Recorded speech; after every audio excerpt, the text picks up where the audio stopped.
เดี๋ยวมาเบิ่งข้างในเฮือนก่อนนี่เด้อึ๊บ ยาเรียบร้อยแล้วได้พี่น้องเลยเนาะอันนี้จะเป็นภายในนี่ทาเบิดแล้วเข้ากันอยู่พี่น้องเลยสีเขียวงามอยู่เนาะขอบเทิงนี่น้องหลาทาเบิดเลยไปเดี๋ยวมาเบิ่งก่อนเนาะเบิ่งน้องtuổiทองก่อนพี่น้องเจ้าของมันก็ออกไปเฮ็ดเวียกแหละพี่น้องเลยออกไปเฮ็ดเวียกละยังแต่น้องหลาเนาะ เด็กพี่น้องเลยเข้ากันอยู่เนาะสีขาวได้อยู่พี่น้องเลยสีนี่เนาะนี่เด็กเห็นน้องปัญญาโอ้ขันใดเพิ่นแปะชื่อบ่หรือว่าติดแล้วบ่ช่วยนี่ติดแล้วได้แต่ยังจะตัดติดแล้วแหละตัดคิดว่าปะแม่งว่างๆไปชื่อซะดอกเอาสบายดีผู้ช่วยสวัสดีเด้อขากะลีไม่ละแน่ไปแย่งกันตะลี่แล้วดิไปแย่งจะมาแล้วก็แย่งชกเถื่อเลยนะโอ้งามเลย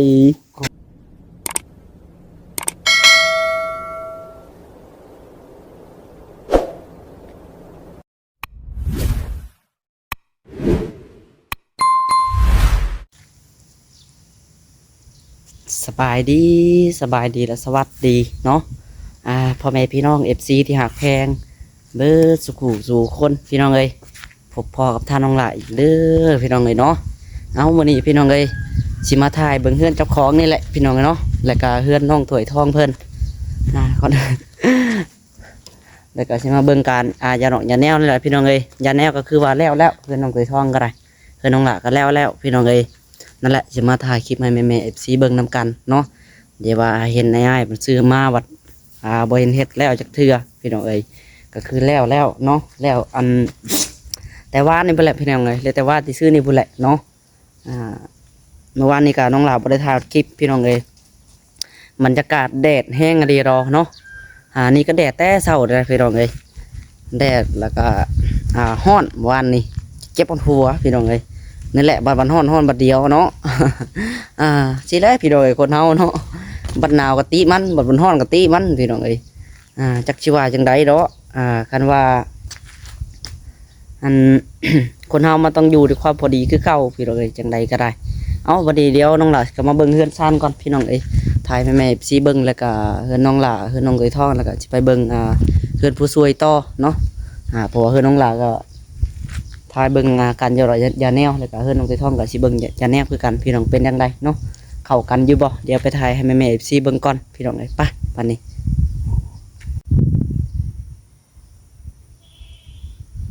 โอ้พี่น้องเนาะแดดจ้าเลยมันเศร้านี่เจ้าเดี๋ยวมาเบิ่งข้างในเฮือนก่อนนี่เด้อึ๊บ ยาเรียบร้อยแล้วได้พี่น้องเนาะอันนี้จะเป็นภายในนี่ทาเบิดแล้วเข้ากันอยู่พี่น้องสีเขียวงามอยู่เนาะขอบเทิงนี่น้องหลาทาเบิดเลยอันนี้หกเครื่องก็ยังหกแน่พี่น้องเลยสิแหละบ่มีตู้ใส่เครื่องใส่ยังเนาะ ถอยบวกก็ใส่ไปไว้ดีเลยใส่ปืนสายไฟก็ยังไม่หยุกไม่หยะอยู่พี่น้องเลยเดินไปตามป้าไปตามกลางเฮือนนี่แหละเสียบไฟเปิดไดอย่างนี้ใส่เปิดไดพี่น้องเลยนี่เด้ยาแนวแล้วเพิ่นแล้วเนาะไปเดี๋ยวไปเบิ่งเงินเฮือนน้องถอยทองก่อนพี่น้องในบัตรนี้เราเบิ่งเลาะๆแหละแท่นี้แหละแล้วก็ไปเบิ่งเฮือนผู้ช่วยเนาะเห็ดหอดใส่คือว่าเมื่อวานนี้คือว่าเห็นจะเปิดขุดห้องน้ำพี่น้องเลยน้องลาก็บ่ได้ถ่ายเอาคลิปเมื่อวานนี้ก็ได้ขอโทษขออภัยได้หลายพี่น้องเลยไปเดี๋ยวมาเบิ่งก่อนเนาะเบิ่งน้องถอยทองก่อนพี่น้องเจ้าของมันก็ออกไปเฮ็ดเวียกแหละพี่น้องเลยออกไปเฮ็ดเวียกละยังแต่น้องลาเนาะ เด็กพี่น้องเลยเข้ากันอยู่เนาะสีขาวได้อยู่พี่น้องเลยสีนี่เนาะนี่เด็กเห็นน้องปัญญาเห็นตะลองขาวเป็นเลยเป็นคนยัง ล็อกไม่ได้บ่เลยจังไงจังนี่มันอันนี้ ไปไหนจังพุทธผู้ช่วยอยู่บ่ผู้ช่วยอยู่บ่ว่าจะไปถ่ายคลิปใช่หรอ เดี๋ยวไปพี่น้องเลยเบิ่งตัวนี้ก่อนเสร็จสั่งปลดพอขี่รถออกนอกว่าซั่นเด้พี่น้องเลย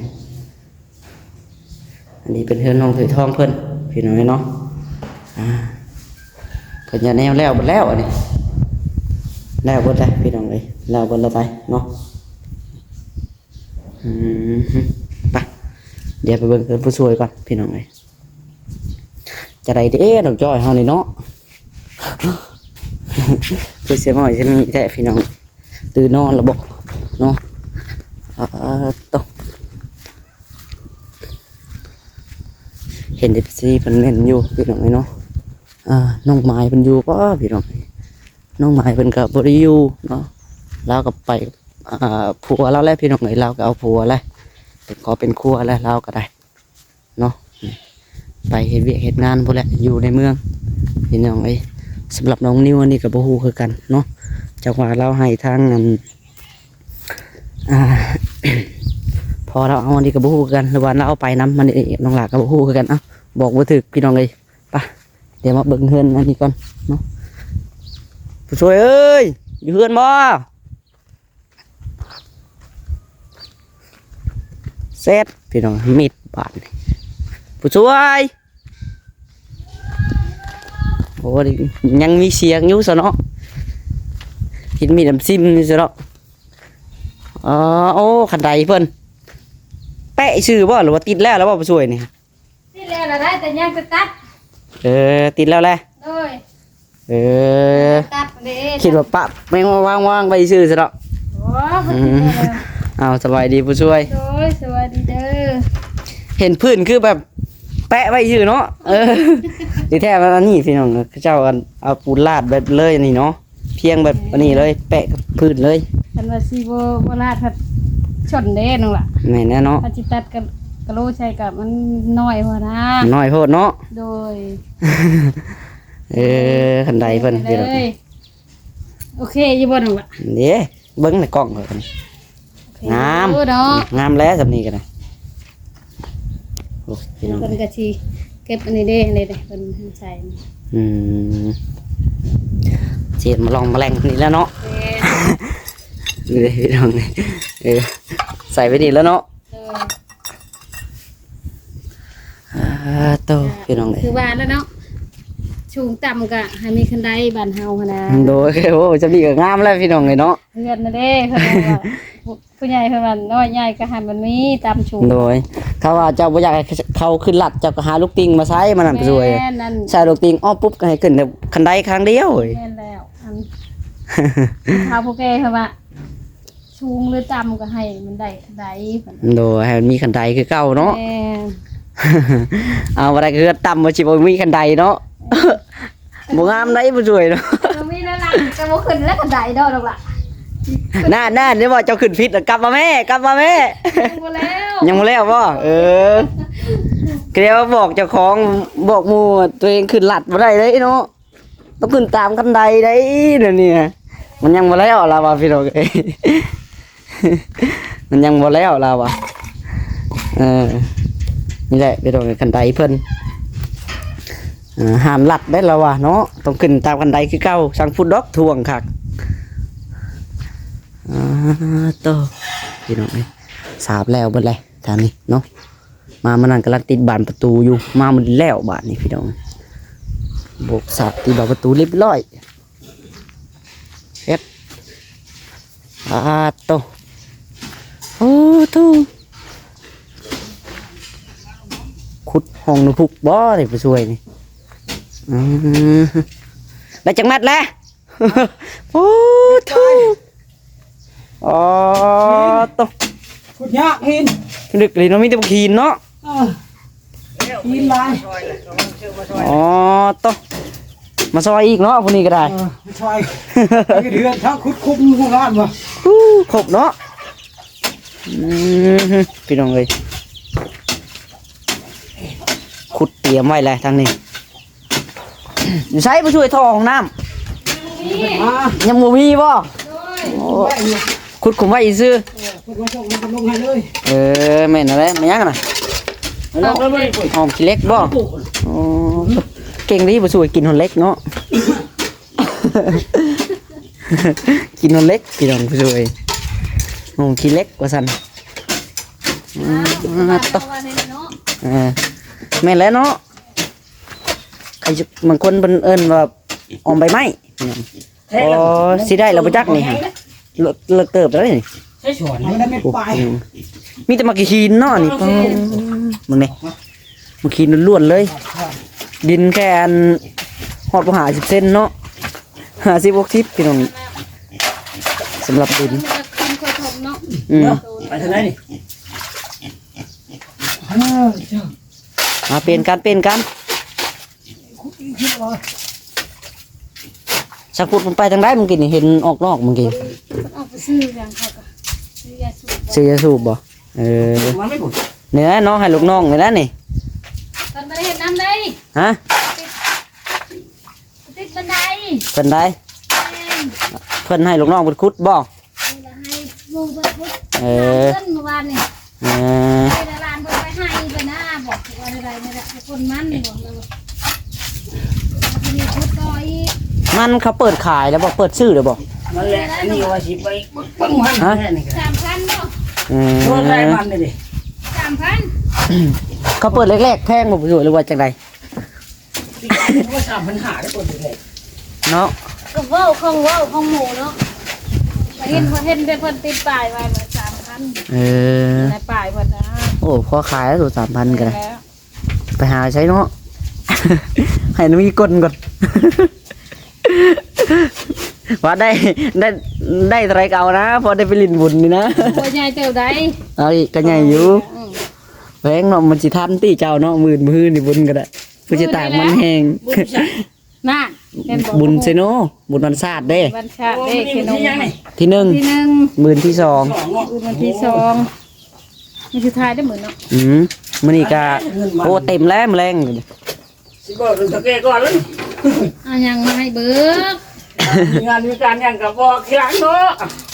บอกกันอยู่เนาะน้องหลาว่าได้เงินมาได้สิจ่ายว่ะบอกกันอยู่เด้ แล้วกูจะไปบุญมือนี่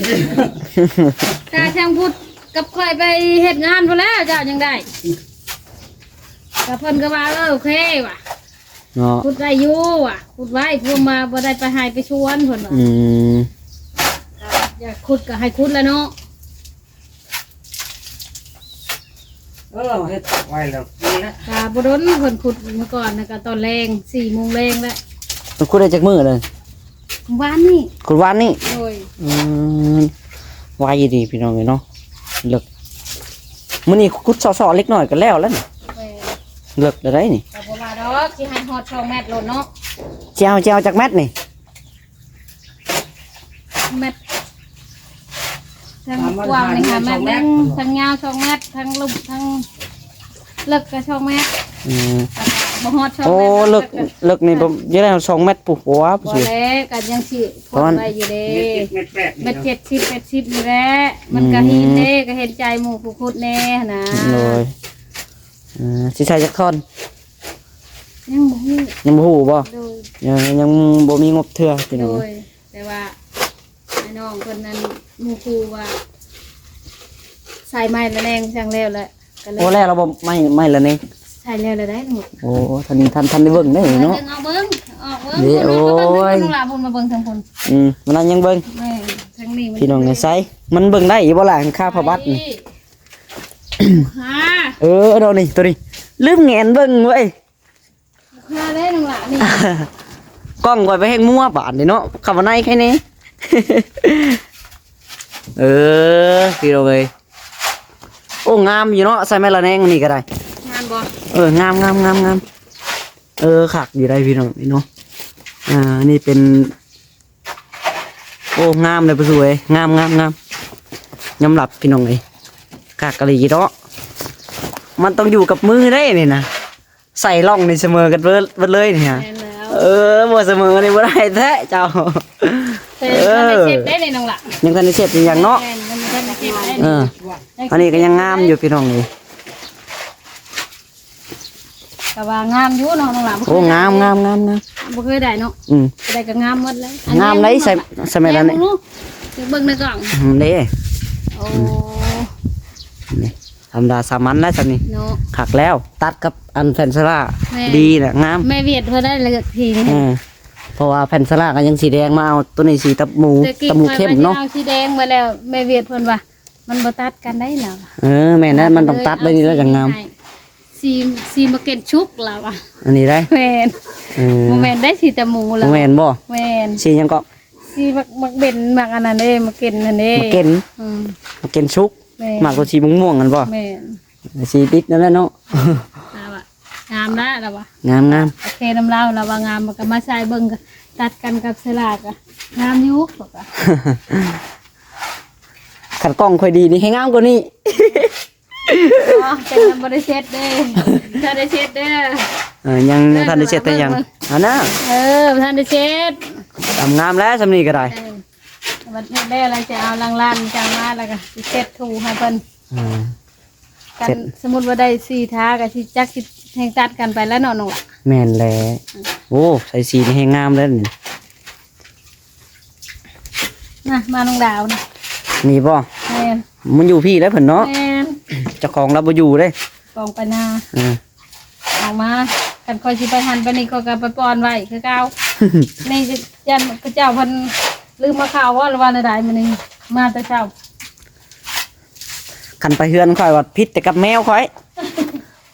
บ่ได้กันไล่กัดกันตื้อแมวค่อยก็ป๊อบแล้วฮอดป่าแล้วบัดนี้ก็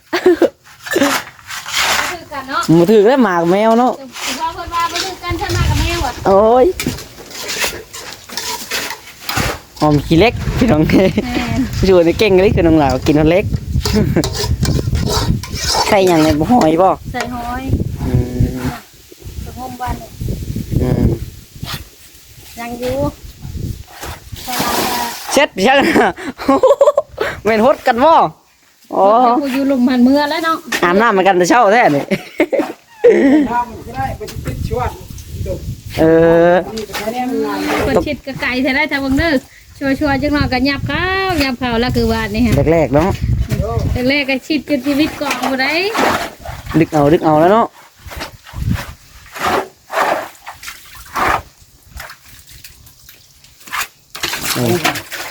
โอ้โธ่ บางคนเนาะไม่ได้ปิดไปรับตักดู ขุดไปนะพี่น้องเนาะอ่า ที่ข้าวแล้วบ่ กินแล้ว ผมบ่กินนกจ้อยไปใส่มือ จังหวะ คือท่านเห็นออกจากเฮือนมานี่จากประเทศอีหยังลิ้นโทรศัพท์อยู่ในประจักษ์ ได้เงินบ่ น้องท่านเห็นออกจากเฮือนได้มานี่แต่ละลีรอเมื่อวานนี่ปอต๊อก แม่นเป็นคนก็จนว่าเปลี่ยนอากาศน้ำบ่ทัน จนเหงาเมื่อวานนี่ ไปได้บ้านนี่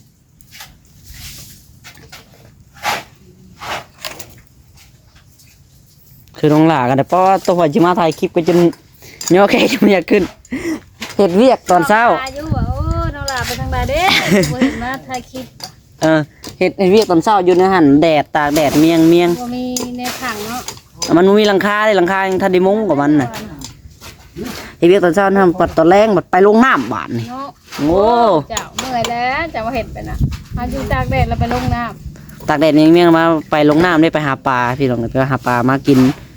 แรง เห็นอยู่น้องจอยเพื่อลงสตอรี่โอ้ว่ะ มาละสันพุดเพิ่นพี่น้อง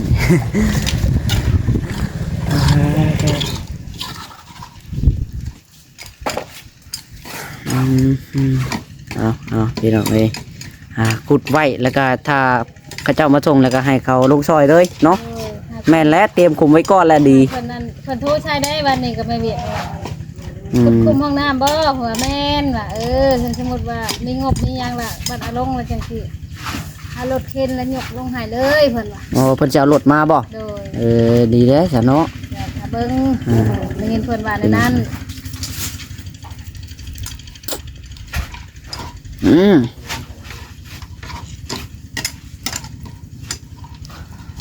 ก็อยากได้เวียดเพิ่นหลักเอาไปหั่นละน้ำไผก็ไปน่ะ อันนี้บ่หมานี่บ่อ๋อสบายดีจังพุดโอ้โธ่ เห็นบ่ เก่งขี้เล็กเนาะ โอ้เห็นแล้ว ผมขี้เล็กพี่น้องเลย จนได้ไปเมืองเวียดแล้วคนจับไปเล็กห่มน้ำไม้เวียด กินไหมกูกินไหม ดูได้เดี๋ยวนี้เอามีเรือนพระเจ้าคน อืมพี่น้องเลยโอ้โธ่คักๆสังพุดคัก แกงหอยเอ้ย บ่มีแนวกินเนาะ ใครแน่พอได้จูบ พอได้จูบเนาะยาวเนาะคะแนนได้จูบสังพุดเลย ต้นเช้าจูบต้นแรงจูบ คะแนนได้จูบว่ะ กลางคืนบ่จูบเนาะ เออ บ่มีหอยจูบได้กลางคืนเนาะ มันเมื่อยเนาะ เหมือน โอ้โห หัวอย่างนี้เนาะ เออ จูบอยู่หัว โอ้ขากะลีไม่ละแน่ไปแย่งกันตัวนี้แหล้วเด็ด เอาเลย ไปแย่งจะมาแล้วก็แย่งชองเถื่อเลยนี่นะ นี่ได้ โอ้งามเลย เขาก็ว่างามอยู่ สีมันตัดกันดีเด้งาม อ๋อ คันเอาสีแดงเบิ้ลนี่สิขี้ไล่ บ่เข้าวันไหนเนาะ มันเข้ากันอยู่แต่มันขี้ไล่ บ่เข้าอยู่ใช้ได้บ่ขี้ได้เนาะ เออ เขาก็ว่างามอยู่ งามสีนี่ ของเองเนาะย่องเอาแล้วบ่ เพิ่นเด้เลือกไง แม่มันก็เลือกให้อีกได้ โอ้ เลือกให้ถูกใจเนาะ มันก็ปรับ10ตัวเลยเนาะ ปรับมาคิดมีปรับมาคิดเช้าอีกเนาะแม่นหยังจังปรับมาหา อ้าวเพิ่นเน็บนั่นแหละเพิ่นกั้งพระบัตรเด้ การพาบัตรเพิ่นปลดไปแล้วแบบ กดปดให้น้องละทายยันเนาะ ถ้าปลดให้ก็ถ่ายคลิป มันอันยังกั้งไหมมันแดดก็ได้ลูกน้อง ล้างมือเด้อกินข้าวเด้อ พี่น้องมาบ่ได้ครับเห็นคันที่กำลังจะกินข้าวอีกเนาะ แม่น 8 โมงกับโมงก็ยังอยู่นี่พี่น้องเอ้ยโอ้โธ่ เต้ยืมพรมื้อนี้เต้หอย เออ หอยก็หอยจูบหอยนางดอก เดินไปกินกัวหอยจุกอ่ะ กองพิการน่ะหาหอยจูบมากินนี่ ทำนี่แล้วน้องล่ะ เออ นี่คงจะหาได้ควางเฮก็บ่เป็น เปลี่ยนรสชาติ จุบก็ให้ได้จุบเนาะ กินน้ำจุกกว่า ใจเขามากโยหอยจูบ โอ้เจ้า ชื่อหอยจูบเป็นชุดยอดแล้วเนาะ เออซบแดงเบิดไปจะได้หน่วยหนึ่งเนาะ จูบ มาเพื่อจะได้กินซบแดงมันน่าจะหมด แม่ก็บ่ใช่ให้เพชร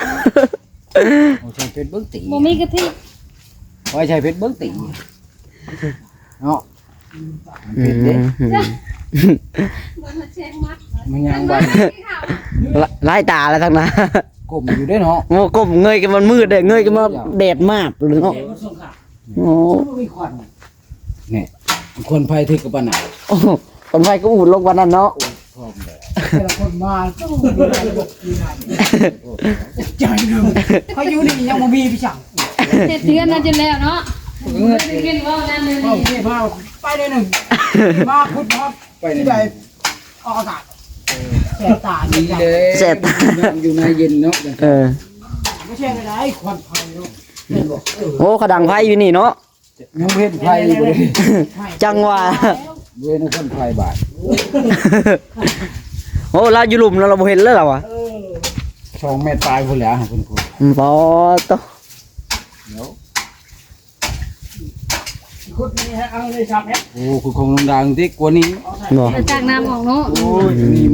ตั้งทำใช่ นี่ได้ตักน้ำใส่ดีอยู่ได้เหรอ อันนั้นแหละตักน้ำหมอกอันนี้ตักน้ำใส่ตัวนี้เนาะ ยามฝนเนาะ คนละอย่างกันเนาะ เออ เวลาเพื่อน ฤดูกาลมัน ถึกแล้วมันเย็นหันงามนี่เนาะมันหอนเนาะ อืม หนาวลงเมฆพร้อมเพราะ กันยำหนาวเนี่ยป่ะอย่างอื่นอยู่มันจะพูด คอยบุกไก่เลยกันหนาว เจอข้าวให้เด้อ เอาเลย อ๋อต้องเจอหักไม้ป่ะ ตั้งไว้เจ้าวัดฉัน เลิกวันนี้ก็มีบ่หักไม้ก็ได้มีแล้วเนาะ เจอวัตถุโบราณกันแน่นอนน้องหล่ะ เจอหักไม้บ่เป็นไรแล้วเนาะ แน่นี่คนเอามาคนเดียวเจอสมบัติคอยให้แล้ว โอ้ยนี่แหละหางยากินเมียงให้ไปเรื่อย ไปบุญเนาะจะกินข้าว ๆ แซ่บปันยัง อยากกินเมียงเลยใครจะกินแต่เช้าเนาะ อืม มาสิจบ เอา คลิปล่ะ พี่น้องเลยโอเคสำหรับคลิปนี้ก็ได้เนาะสิขอตัวไปก่อนบาทนี้จังไรก็ได้